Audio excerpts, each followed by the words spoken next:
So, Krista, we've talked about the charity sector itself. We've talked about, what the sort of things you've been doing since you became CEO of MyTime Young Carers. What I'd love to do in this section is just to talk about, where are you going? What's your vision? We talk, you're constrained by how much money you've got in your budget. And I don't know how you do that. I mean, if I had to run Vissensa with two numbers and one of them does work and one of them doesn't, I don't know if I'd be able to sleep at night. So, complete hats off to you and all the other charitable workers that have to struggle with that, because it's just something that's certainly not in my world, and I'm sure in most businesses world, they want a stable place to start from, and I just salute you for that. But where are you going? What's the utopia? What would be a fantastic achievement at the end of 2021-22 in terms of where you've got MyTime Young Carers to? Tell us a little bit about that and your aspirations. That's a big question, and I think the fact that you just time bound it, I might have to remove the end of 2022 kind of section there. But your choice, no problem. Okay. So essentially, at the moment, there are some big national charities that do work with young carers, but they work with other groups of young people as well. So other disadvantaged groups of young people. There is no national charity for young carers.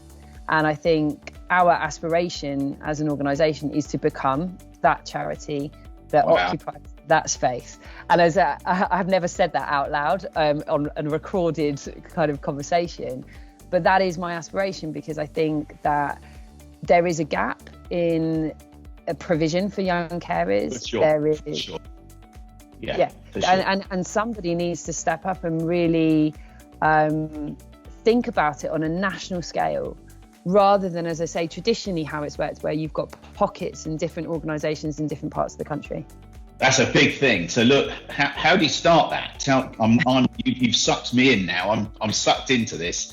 How do you even approach doing that? That's a really good point. And basically what you do is you go and ask people that know a lot more than you do.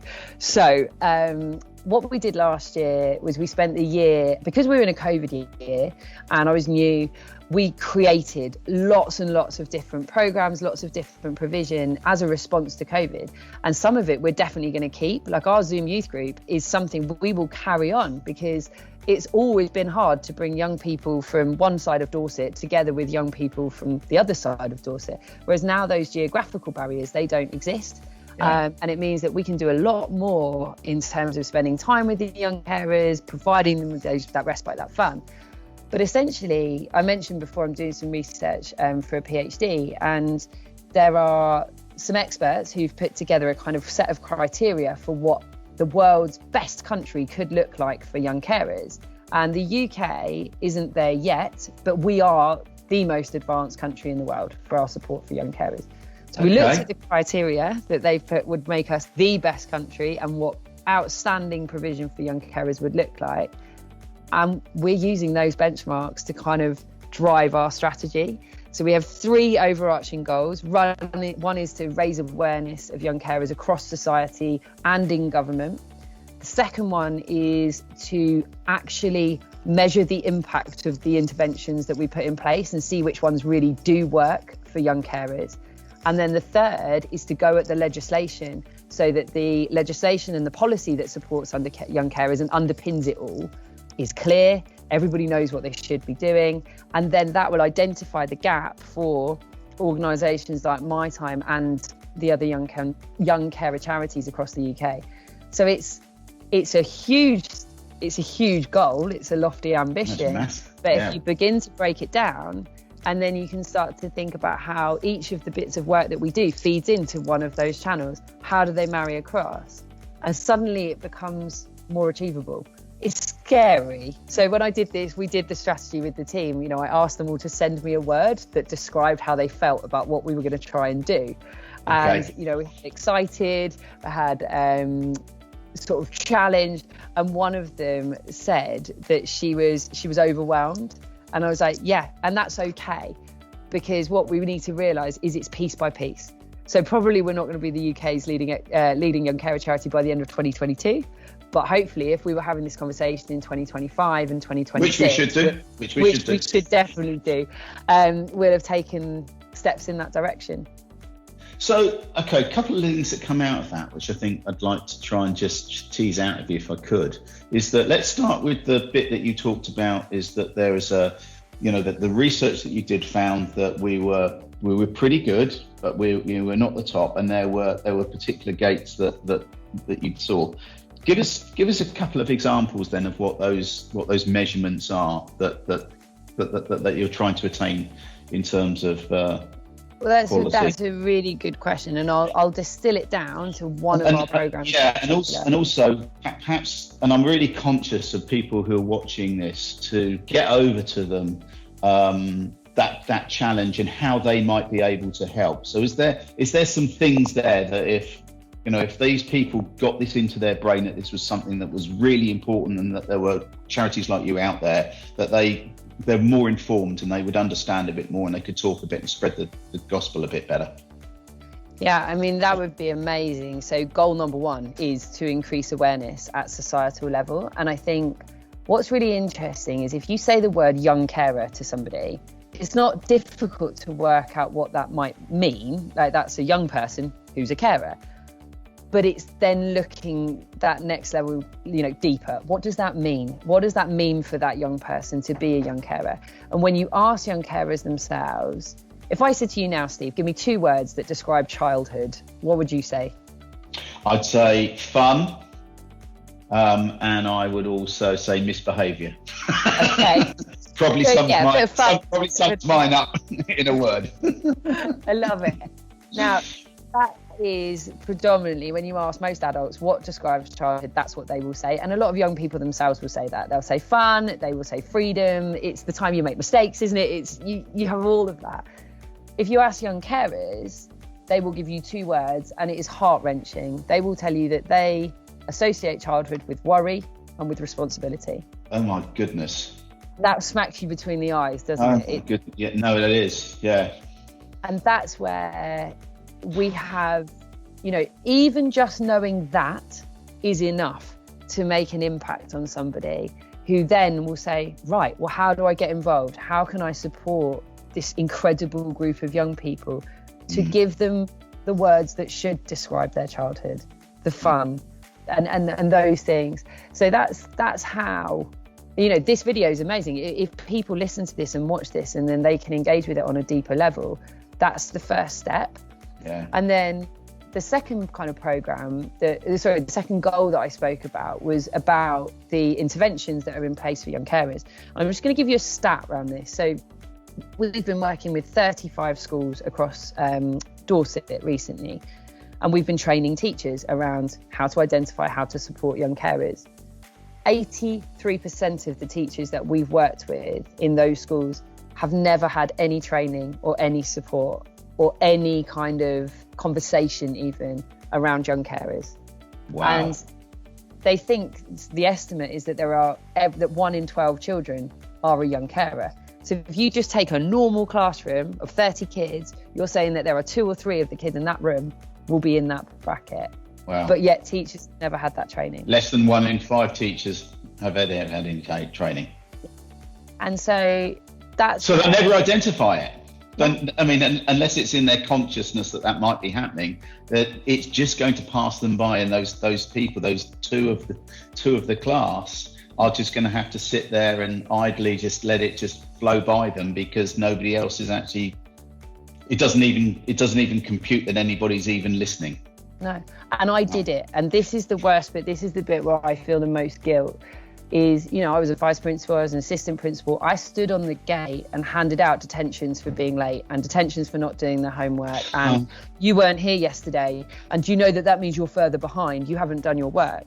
And then actually you go back on it and you realise, and I look back, and it gives me, honestly, I get really I feel quite guilty around it. And I think that young child that I just gave the detention to, the reason that they were late is because they were dropping their younger brother or sister off at school that morning because mum couldn't get out of bed. Or the reason they haven't done their homework was because their brother was up the entire way through the night screaming because they were having kind of issues around whatever it is that the challenges they face. And so they didn't tell you. So the other side of that is that they didn't say, well, Miss, I was up last night, or I had to say that because they were so countersunk, this problem is so countersunk. Even at that young age, they didn't even register that if I put my hand up and go, by the way, I'm really struggling because of this. But they don't think that they're different. They don't think they're different because as a child, you don't realise really until you kind of hit your early teens that your life might be different to that of your peers. So why would you put your hand up? Because actually, you know, I'm no different to the person that sat next to me. I'm no tireder than they are. Like, that's just how life is. And then at secondary school, I think the problem then kicks in, and this is a problem with the system as a whole. We have heard it time and time again from the young carers where they've said, our teachers care more about our results than they care about us. And that is a system failure. Yeah. And, you know, that is definitely tallies with my own experience in education. It's part of the reason that I wanted to leave. Was because I felt that there was less and less opportunity to engage with young people, with who they actually are. And I felt that it had become a kind of backwards approach in that we were driving them for their results and their academic attendance and their academics and their attendance without really considering the kind of holistic needs of the child. And so this is an opportunity for MyTime to set the world right for the young carers in schools, but also hopefully model what would be really exceptional practice for other young people that need that. Yeah, how fantastic. How absolutely fantastic. We've got a couple of minutes left. Just tell me what the utopia looks like for the rest of the year. For the rest of the year would be that we have a huge number of people get involved with our campaigns that we're running in March. So I know, Steve, you are already involved. Yeah, I've got to find this week. We're running an event on young carers. Well, actually, now I've seen your hair. I think a little purple dye or maybe something. Oh, my Lord. Okay, fair enough. But yeah, Young Carers Action Day is on the 16th of March, and it's basically a national day to recognise young carers. And what we're asking people to do is to wear their hair to show they care. And do something mad with their hair that day. Also to bring a bit of light and fun to some of the Zoom calls. I hope you've got a really important meeting that day, Steve. Big one. You turn up with purple hair. Yeah. And just because, again, it'll be, sorry, Steve, why is your hair purple? Oh, I'm doing this because I'm supporting young carers. Well, what's a young carer? It starts the conversation. So I think that's what we would like to see this year, is lots more people within our community finding out about who young carers are, asking us what they can do to support, and really just continuing to identify more and more young carers in our community. So we did training at one school with one team of staff, and as a result of that training, they identified a further 28 young carers in their school. Okay. So that's what we're going to continue to do, but then also being in a position to then support those young carers once they've come forward. So, okay, here is our Zoom youth group, here's Making Memories, come and stay at our R&R retreat centre, like have the fun and have the opportunity to take a break from the worry and the responsibility that comes with being a young carer.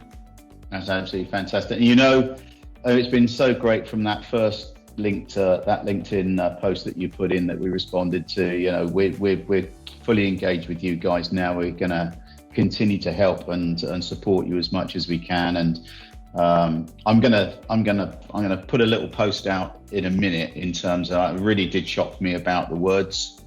You know, what people think and actually what carers say. So I'm going to put just out straight after this recording. I'm going to put a post out about that, because that is that's bonkers, Krista. But you know, we'll continue as Vissensa to try and push that message as much as possible. And I hope people watching here will share. I think, as you say, if we can get people to share this message and just understand a little bit more about this problem that is so deep rooted, but it's just not visible enough at this point in time, then hopefully we can help you, and we'll feel proud about helping you as well. It's been lovely. Thank you. I can't thank you and Vissensa enough for kind of just answering, coming forward when I put that plea out on LinkedIn. But what we need to remember is, you guys took action. You provided us with the laptops. We managed to get those into the hands of the young carers within days. That improved their situation instantly. There is so much that we can do to make this a more positive story and to make this a more positive outcome. And it just takes that, hang on a minute, no, I'm going to help. I'm going to do something. And that's where, you guys have been incredible. So I want to say a massive thank you on behalf of the young carers themselves who are now benefiting from the laptops, but also for me, for you giving us the opportunity to do that for them. Thank you. It's our great pleasure, and we're really proud to be associated with you. Thank you for your time today. And I know you got a lot on and you're busy, and we look forward to getting this out and getting people to really start reacting to the stuff that you've been saying, because it's been incredible, some of the stuff that you've been talking about, and certainly it's enlightened me a lot, and I hope it's going to enlighten the viewers as well. Thank you.